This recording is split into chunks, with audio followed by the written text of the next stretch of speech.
Question: what have Richie McCaw, Dan Carter and the Franks brothers, Owen and Ben, got in common? The obvious answer is that they star for the Crusaders in the Super 14, but they are also products of the world-renowned Canterbury Rugby programme. So what's the secret behind the doors of this much-acclaimed academy?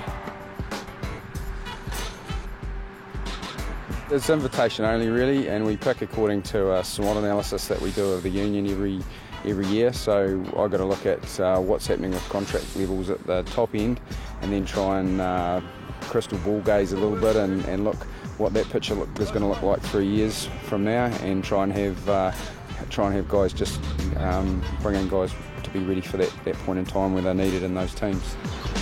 One talented rugby family has supplied 3 of its 4 sons to the rugby nursery, the Whitelocks. Adam and Sam have gone on to bigger and better things, while younger brother Luke is coming to terms with his new life, having signed a 3-year contract following success at the recent IRB Junior World Championships in Argentina.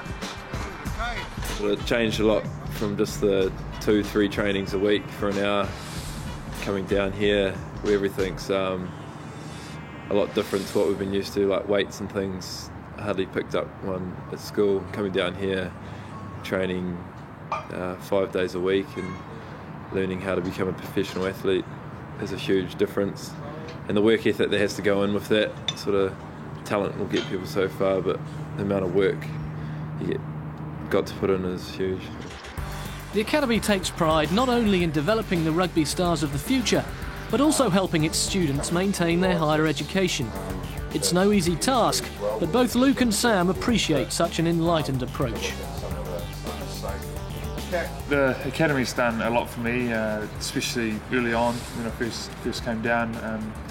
I played a lot of schoolboy rugby and I needed just a bit of time to get away, and they were really helpful with that and really just did the thing that was best for me.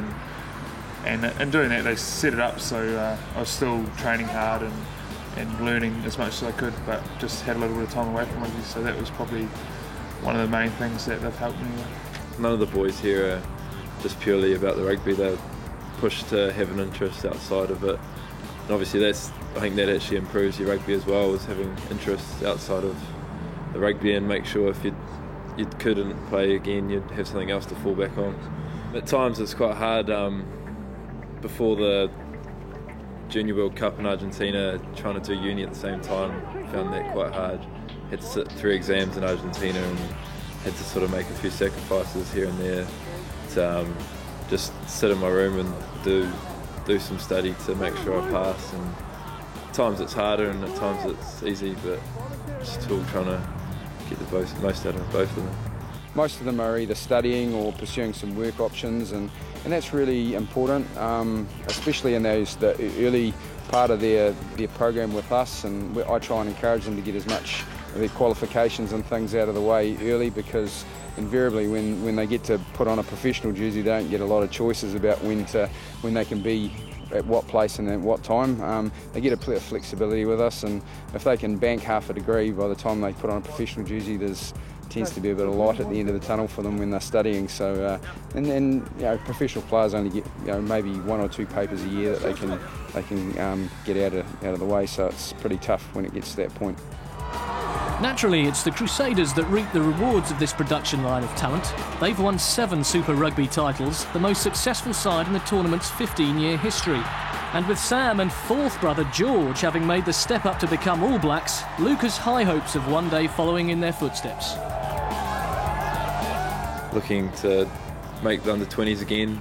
They have the next year's World Cup in Italy, so that's a big goal. Obviously, being playing with the world's best at under-20, that's going to be a huge program for me over the summer, trying to remake the team and things like that.